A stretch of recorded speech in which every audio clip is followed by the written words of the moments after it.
Salut et bienvenue sur l'émission Etc. pour la semaine spéciale au cœur du festival. Vous êtes bien sur Radio Collège 95.9. On sera avec vous toute la semaine à 13h et jeudi pour un direct à la coursive de 13 à 14h. Je suis Camille et je suis actuellement avec Nolwenn, Steve, Johanna, Anne, Marie, Héloïse, Lison et Steve et Axel à la régie. Donc les amis, qu'est-ce que vous faites ici au festival? Qu'est-ce qui vous a poussé à faire ce projet? Eh bien, on profite de notre accréditation, c'est-à-dire qu'on va voir plein de films et puis on joue les petits reporters le matin. On propose des productions écrites, vidéo et puis radio, photo aussi. Et puis on enrichit notre culture, on fait des découvertes, on prend du plaisir. Alors moi personnellement c'était l'argent mais on n'est pas payé malheureusement. Non, plus sérieusement c'était justement pour continuer un peu la radio puis faire ce direct même si je ne serai pas là tout le direct et puis voir quand même quelques films de l'époque qui sont quand même plutôt géniaux hein, pour cette époque. Bah écoutez, un peu la même chose pour m'enrichir et voir pas mal de films, en plus profiter du fait que ce soit gratuit avec notre accréditation et voilà, juste profiter du festival. Moi, je me suis inscrite par curiosité parce qu'à chaque fois, j'en entendais parler, mais je savais vraiment pas ce que ça donnait. Du coup, j'ai décidé de faire ça et puis je suis plutôt contente, voilà. Moi, c'est un peu pour découvrir l'univers de la radio et pour apprendre à connaître de nouvelles personnes, mais bien sûr, regarder plein de films. Alors moi, c'était pour profiter du festival parce que j'ai jamais pu y avoir accès. Pareil comme Héloïse, découvrir l'univers de la radio et retrouver plein de copains. Et du coup, moi, en fait, bon, c'est pas la première fois que je viens, hein, c'est la 3e année que j'y suis. Et puis, je viens à chaque fois parce que j'adore. Je découvre énormément de choses, du cinéma que je vois pas toujours, que je vois pas forcément, et des choses que j'ai déjà vues, hein, comme plusieurs films d'Hitchcock ou l'année dernière, j'avais déjà vu certains autres films qui passaient. Donc, franchement, ouais, moi, je viens parce que pour le cinéma, pour l'amour du cinéma, c'est beau. C'est beau. Donc, on est aussi accompagné de Marie, animatrice culturelle. Donc, est-ce que tu peux présenter le festival aux auditeurs ? Alors, bonjour. Je n'ai pas présenté le festival puisque je ne suis pas dans l'organisation du Festival international du film. Mais par contre, j'accompagne avec 4 autres collègues animateurs culturels. Donc, il y a Axel qui est avec nous là maintenant, ce matin. Et puis, un peu plus loin, à l'École d'Or, il y a Jérémy, Michael et Emmanuel. Donc en fait, on accompagne 38 lycéens, des lycées Saint-Exupéry, Vieljeu, Dauté, Fénelon et Valin, pendant toute la durée du festival. Et l'idée, c'est de vous faire effectivement découvrir tout ce que vous avez déjà cité là pour l'amour du cinéma, comme disait Loïc, et de vous accompagner dans l'écriture de chroniques, l'activité, la radio, l'enregistrement d'émissions radio, le tout petit journal, donc il y a un petit journal fait par l'atelier vidéo, et la photo. Donc tout ça, vous pouvez le suivre en fait sur la page Facebook du dispositif Au cœur du festival. Et puis aussi pour la photo et un petit brin d'articles sur les panneaux qui sont installés à l'École d'Or et à la coursive. Et je pense que je ne me trompe pas en disant que mes collègues et moi, on est ravis d'être là pendant 10 jours avec vous. Parce que ça nous permet, nous aussi, de rencontrer des nouveaux élèves qu'on ne voit pas dans nos lycées respectifs et d'échanger et de passer un bon moment. Oui, Axel. Et je rajouterais un petit mot, c'est bien de commencer les vacances aussi de cette manière-là. Tout à fait. On ne peut pas être en tongs... Normalement, on est quand même en tongs et en shirt. Le temps est pas top pour l'instant. C'est plutôt l'automne là, aujourd'hui. De toute façon, on va dans les salles. Voilà. Et bien, en espérant que le beau temps revienne. Donc aujourd'hui, on va écouter plusieurs chroniques. Donc d'abord, on écoutera celle d'Héloïse qui va nous parler de la soirée d'ouverture avec le film Barbara de Mathieu Amalric qui a été diffusé. Ensuite, on écoutera Steve avec une critique de La mort aux trousses de Hitchcock. Puis Nolwenn qui nous fera une petite chronique sur la musique au cinéma. Puis Anne qui nous parlera de Foxfire et de 2 courts-métrages qu'elle a vus. Et puis Johanna et Anne qui reviendront sur la soirée d'hier, la soirée zombie, qui est à la Sirène. Donc on va commencer avec Héloïse, qui va nous parler de la soirée d'ouverture. Bonjour. Le Festival international du film de La Rochelle a donc commencé en beauté ce vendredi 30 juin. C'est Barbara, le film de Mathieu Amalric, qui a été choisi pour être diffusé en avant-première. Ce film a été présenté au Festival de Cannes cette année Et sa sortie en salle est prévue pour le 6 septembre prochain. Le film a été présenté par Mathieu Amalric lui-même. Donc c'est un biopic sur la chanteuse Barbara, qui est interprétée par la fantastique Jeanne Balibar. Jeanne Balibar est une actrice, mais elle chante également, et son talent est parfaitement bien montré dans le film. Il faut savoir que Jeanne Balibar est l'ex-femme de Mathieu Amalric. Ils sont évidemment encore en bons termes pour faire un film ensemble. Le réalisateur filme l'actrice dans le rôle de Barbara, mais aussi dans celui d'une comédienne qui s'approprie son rôle, Brigitte. C'est ce que j'ai trouvé très intéressant dans le film. On ne sait jamais vraiment si on voit l'actrice ou si on voit la chanteuse Barbara. C'est la principale raison pour laquelle ce biopic est très original et aussi qu'il n'en est pas vraiment un. La chanson a une place énorme dans le film, évidemment, puisque le film raconte la vie d'une chanteuse. J'ai personnellement trouvé que les chansons étaient les plus beaux moments du film. Je pouvais vraiment pas détacher mes yeux de l'image. J'ai trouvé le film complètement hypnotique, notamment pour ses chansons. Donc je suis en présence de Nolwenn et de Loïc qui ont également visionné ce film. Oui, en effet. Qu'en avez-vous pensé ? Moi aussi, j'ai beaucoup aimé la manière dont ce biopic, ou pas biopic peut-être, était tourné. Et on a eu la chance avec Camille aussi d'aller parler à Mathieu Amalric à la fin. Puis on lui a demandé si au final c'était un film qui parlait de lui ou de Barbara, parce qu'on s'était posé la question pendant le film. Et puis il nous a répondu qu'au final c'était plus un film sur lui et un prétexte à filmer Jeanne Balibar. Donc c'est une magnifique aussi déclaration d'amour, je pense. Moi j'ai beaucoup apprécié le film également. Bon, j'ai pas eu la chance de le voir dans la salle, dans la grande salle. Il a fallu que j'aille en salle bleue puisqu'il n'y avait plus de place. Il y avait vraiment beaucoup de monde à l'ouverture. Oui, nous tous, je crois, là. On a eu du mal à rentrer dans la grande salle. Bon, on n'a pas pu assister à l'orchestre qui était avant, ni à l'intervention de Mathieu Amalric avant. Du coup, c'est un peu dommage, mais bon. Oui. C'est vrai qu'il y avait énormément de monde par rapport à l'année dernière, je trouve. Donc, heureusement, ils avaient prévu une deuxième salle. Et moi j'ai adoré le film, franchement, et les chansons elles sont magnifiques. L'actrice du coup, Jeanne Balibar, est magnifique également, et puis sa voix elle est juste exceptionnelle, je trouve. Oui, la façon dont elle est filmée aussi. C'est ça, la façon dont c'est filmé, je trouve c'est incroyable, et la mise en abîme justement du fait que ce soit un film dans un film, le tournage d'un film dans un film. C'est ce qui participe c'est très intéressant. À un côté un peu particulier. On ne sait pas vraiment si la personne qu'on voit en face de nous, c'est Barbara, Brigitte ou Jeanne Balibar. Et on ne sait pas vraiment qui est présent en face de nous au final. Et donc, qui est-ce que, parce que Mathieu Amalric est dans le film, qui est-ce que Mathieu Amalric regarde pendant qu'il regarde Brigitte, Barbara ou... C'est vrai. Et c'est ce qu'on disait tout à l'heure, ce film est une véritable déclaration d'amour de Mathieu Amalric pour Jeanne Balibar. Et maintenant, nous allons écouter Barbara, l'aigle noir.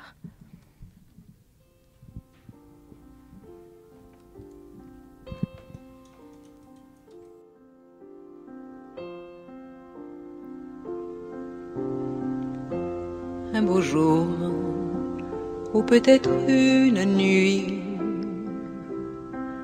près d'un lac, je m'étais endormie,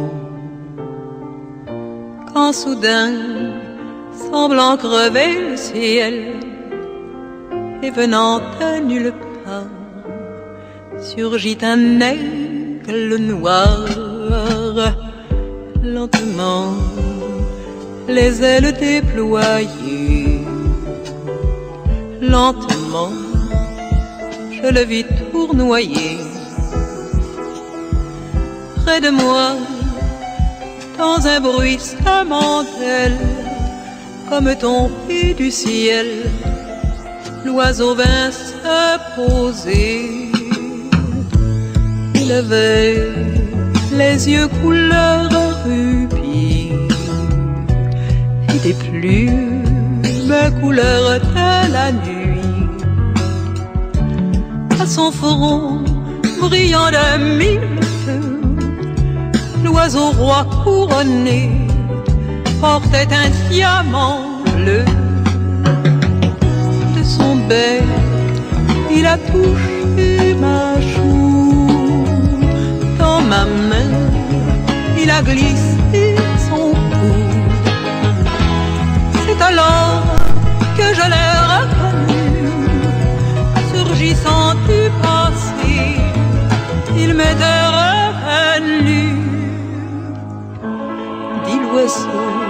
On dit emmène-moi, retournons au pays d'autrefois. Comme avant, dans mes rêves d'enfant, pour cueillir en tremblant des étoiles, comme avant, dans mes rêves d'enfant, comme avant, sur un nuage blanc, comme avant, allumer le soleil, être faiseur de pluie et faire des merveilles. L'aigle noir dans un bruissement d'ailes prit son vol pour regagner le ciel.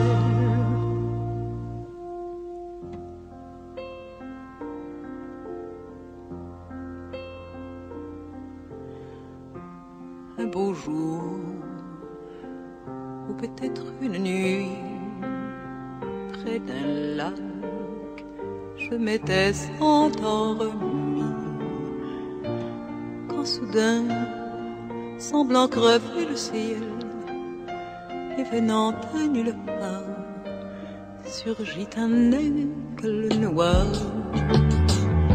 Un beau jour, où était-ce une nuit, près d'un lac, je m'étais endormie, quand soudain, semblant crever le ciel, et venant de nulle part, surgit un aigle noir. Un beau jour, une nuit, près d'un lac, endormi, quand soudain, surgissant de nulle part, surgit un aigle noir. Un beau jour, une nuit, près d'un lac, endormi, quand soudain, il venait de nulle part, il surgit l'aigle noir. Un beau jour, une nuit, près d'un lac, endormi.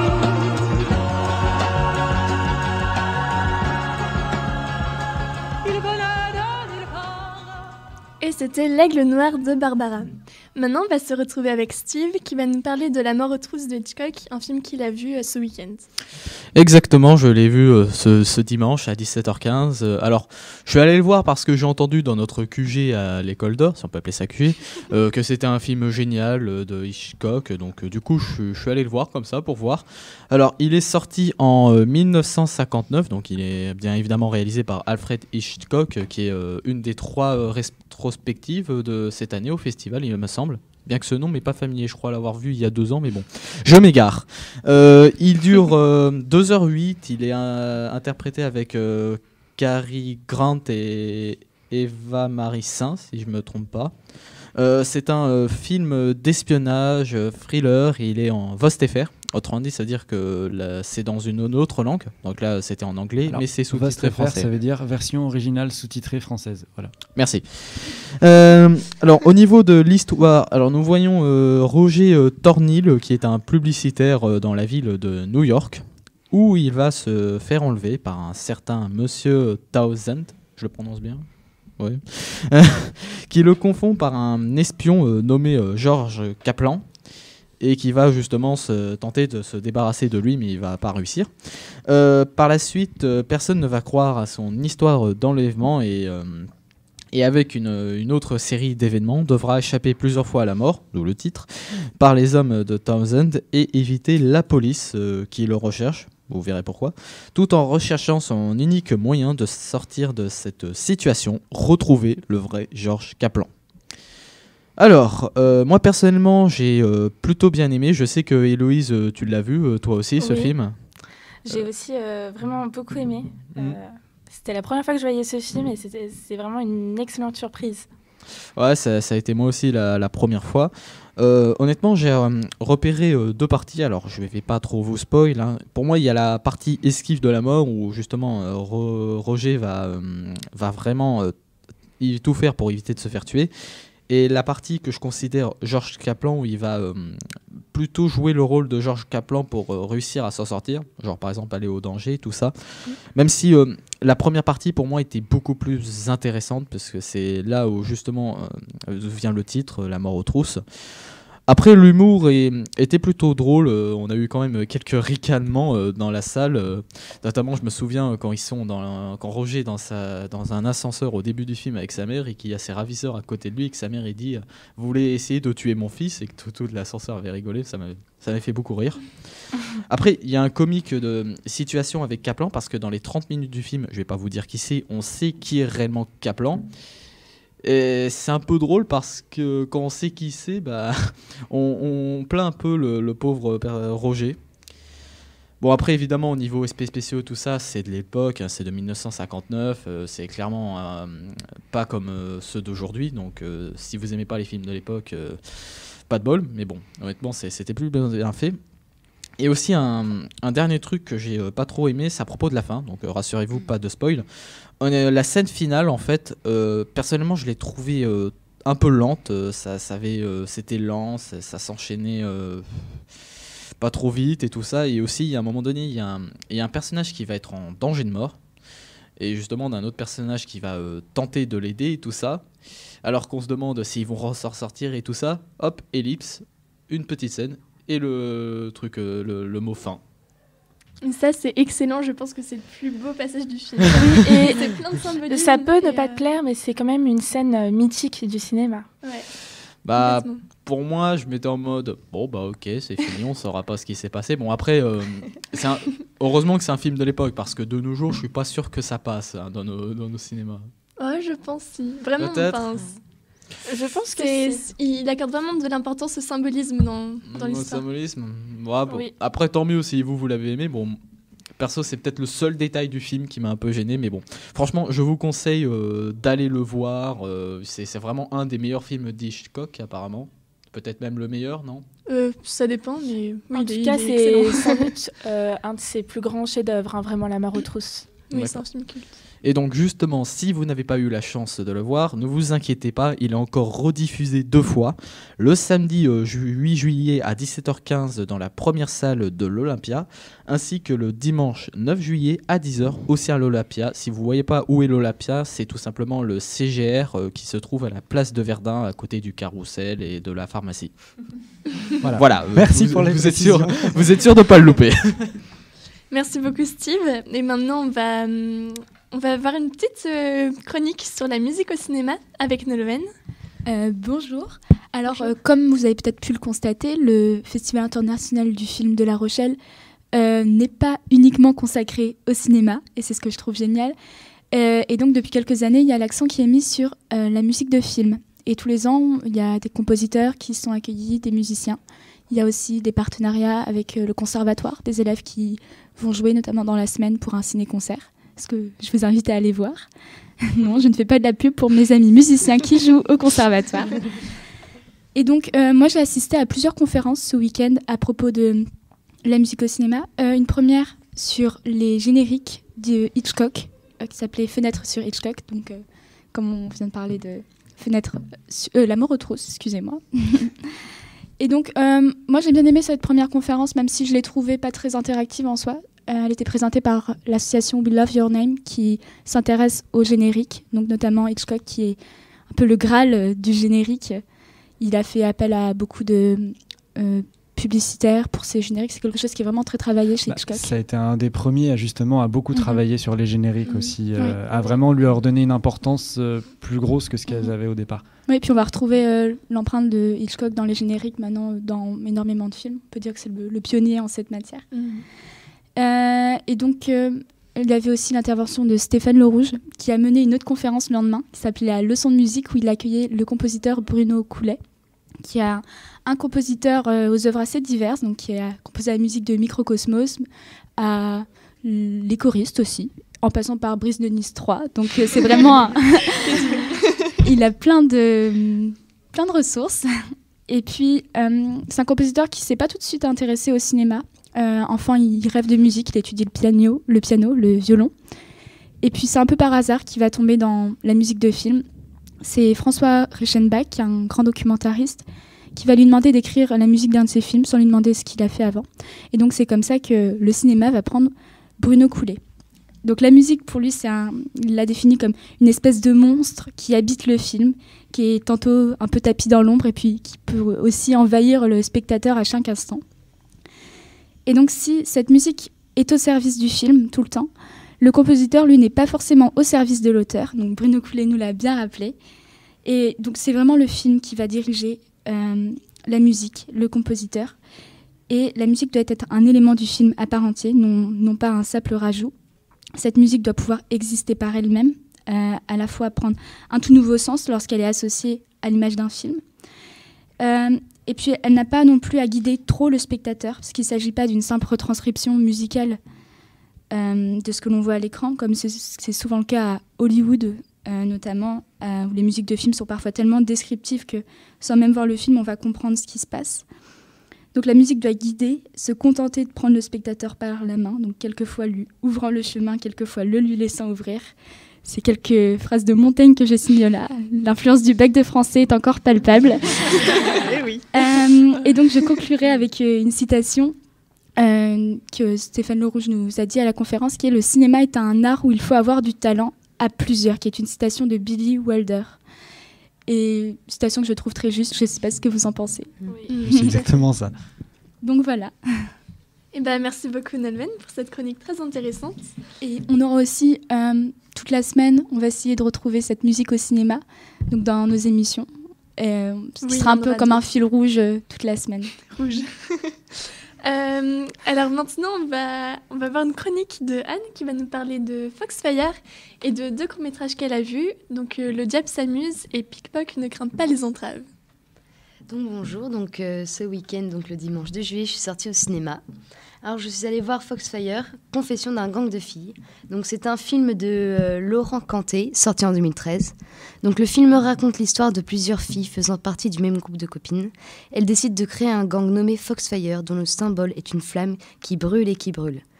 Ce gang consiste à se venger des hommes machos et abusifs envers les femmes. Elles vont donc monter leur gang avec d'autres jeunes filles qui vont les rejoindre au fur et à mesure du film. Cependant, leur utopie d'un monde où les hommes respectent les femmes va virer d'une façon beaucoup moins réjouissante.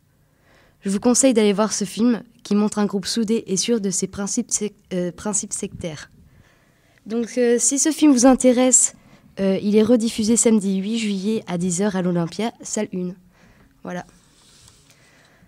Ensuite, sur les courts-métrages, je suis allée en voir 2. Premièrement, il y avait Le Diable s'amuse, c'est un film de Walter Booth, sorti en 1907. C'est un court-métrage de 6 minutes, mettant en scène le diable en personne faisant tourner en bourrique des voyageurs. L'originalité de ce petit film est sur sa réalisation. En effet, nous visionnons un décor en carton, et le train menant les passagers est en réalité un train télécommandé qui fait des roulades sur la montagne. L'autre particularité, c'est que la musique qui rythme le film nous est jouée devant nos yeux, dans la salle, par des élèves du Conservatoire de La Rochelle. Donc cela donne du vivant à la scène et les applaudissements sont au rendez-vous. Donc ce court-métrage comique est accessible pour les grands et les petits. Malheureusement, il n'est plus rediffusé dans la semaine. Aussi un autre film que j'ai visionné, encore un court-métrage. Celui-ci dure 8 minutes, il est sorti en 1909, réalisé par Segundo Deschamps. Ce film s'appelle Pickpock ne craint pas les entraves. Donc Pickpock est un homme mené au commissariat car il a volé plusieurs personnes. Il est jeté derrière les barreaux, mais il ne les retient pas. Cet homme se fait aussi plat qu'une feuille de papier. Et il déjoue toutes les entraves que la police lui tente à nouveau de l'emprisonner. Donc maintenant, nous faisons une petite pause musicale avec H09909, Blood Waves.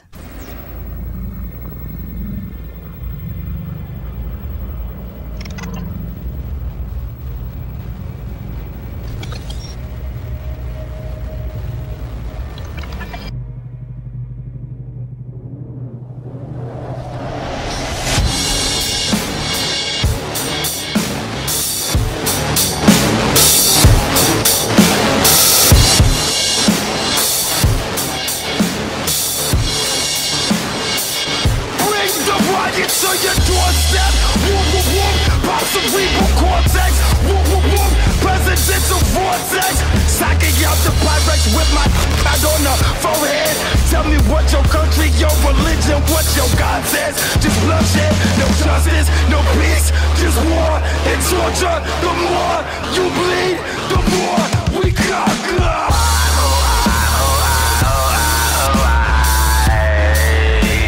The system that you're free, but I can't put that for free. But I never free, never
Blood Waves de H09909 et on va maintenant écouter Johanna et Anne qui vont nous parler de la soirée Z d'hier.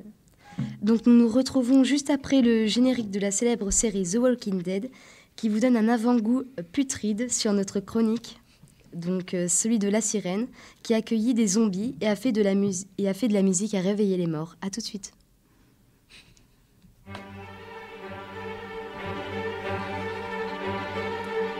Je me vois dans mon lit là, c'est